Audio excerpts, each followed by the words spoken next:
नहीं नहीं, एकादशी है कौन, क्यों इसकी इतनी प्रधानता है, क्यों इसकी पुण्यता है, ऐसा क्या है एकादशी में जो इसकी पुण्यता मानी जाए?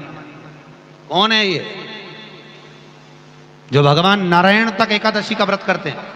सुभद्रा जी को भगवान जगन्नाथ ने, जगदीश ने एकादशी का व्रत कराया था।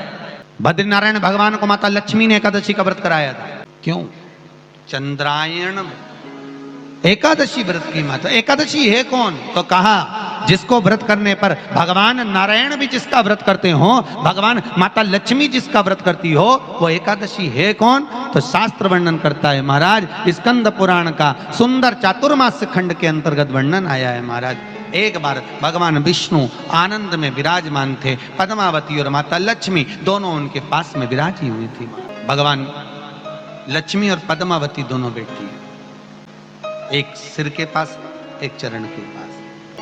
कुछ समय बाद वहीं पर ब्रह्मदेव का आगमन हुआ और ब्रह्मा जी आगमन पाकर भगवान नारायण पद्मावती से लगकर उठे और उठकर लक्ष्मी की ओर झुके। झुकने पर इन तीनों के समागम से भगवान नारायण के हृदय चित्त से एक कन्या प्रकट हो गई। उस कन्या का नाम एका था। क्या नाम था? एका।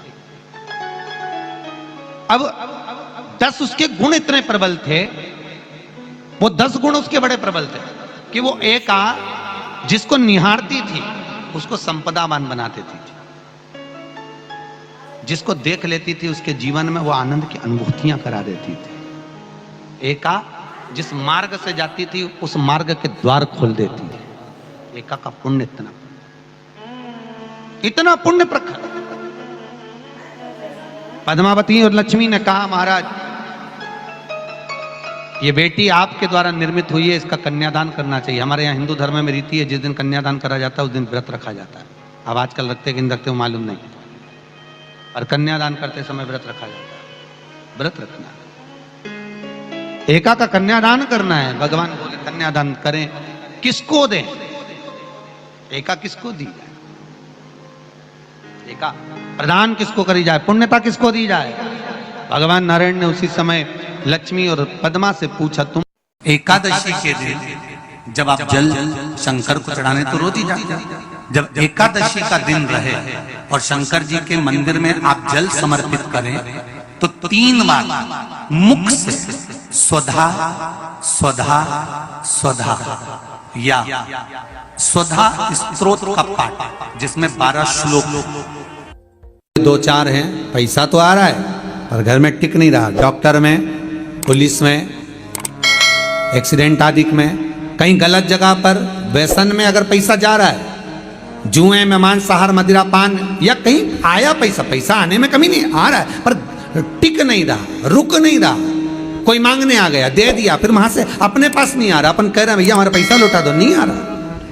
तो महाराज शिव महापुराण की कथा कहती है एकादशी के दिन गंगा के जल में मात्र 7 बेलपत्री डालकर जो नंदीश्वर भगवान अर्थात जो शंकर जी के शिवलिंग के सामने नंदी होता है, उस नंदी के चरण पर गंगा का जल चढ़ाकर बेलपत्री शिव पर समर्पित कर देता है, उसके घर में रुपया रुकना चालू हो जाता है। फिर वो गलत जगह पर नहीं जाता, गलत स्थान पर वो धन जाएगा ही नहीं। तूने समझा, मांग तुझे क्या चाहिए।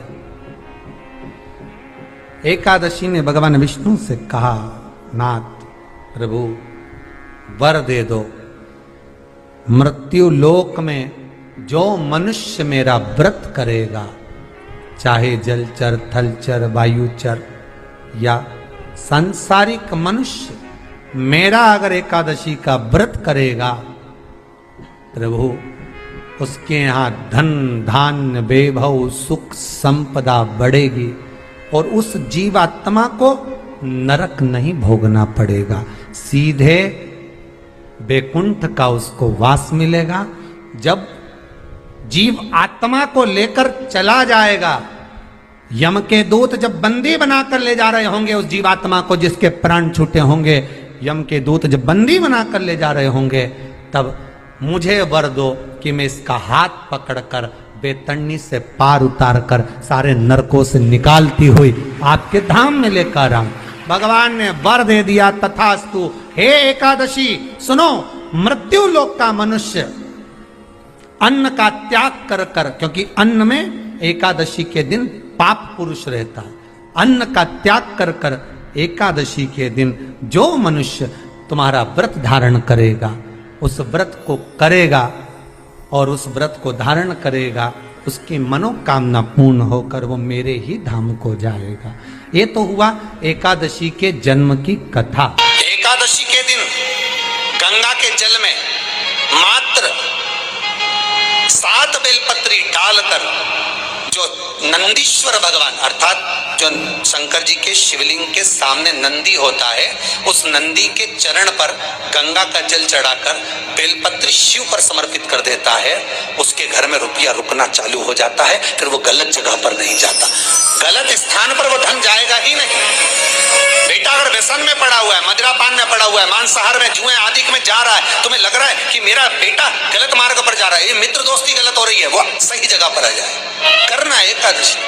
कई लोग इसको धन के लिए भी करते हैं, संपदा के लिए। संपदा के लिए अर्थात जिसका व्यापार नहीं चलता, जिसके घर में पैसा नहीं आता, या नौकरी नहीं लग रही, या सर्विस नहीं लग रही, आप अप्लाई कर रहे हो, जगह जगह जाकर इंटरव्यू भी दे रहे हो और पैसा नहीं आता, तो उसके लिए भी प्रयास किया जाता है। पर उसके लिए यहाँ पर जो धन के लिए करते हैं, उसके लिए विष्णुपदी के लिए करते हैं। मतलब जैसे गंगा के जल में तुलसी के 11 पत्ते डाले जाते हैं और उसको किसी भी नारायण के मंदिर में राम कृष्ण शिव शंकर नहीं, राम कृष्ण भगवान विष्णु दत्त आदि जितने नारायण के मंदिर हैं, उस मंदिर में किसी भी पात्र में, एक छोटे से पात्र में उसको भरकर रखी आते हैं महाराज। उससे भी जॉब सर्विस नौकरी में सफलता प्राप्त हो जाती है, परंतु वो भी एकादशी को ही होता है। कुछ देर तक पात्र को रखा जाता है, फिर वही पात्र का जल किसी भी वृक्ष के नीचे डाल दिया जाता है, उससे भी नौकरी के लिए फायदा मिलता है। गंगा का जल कोई साधारण नहीं।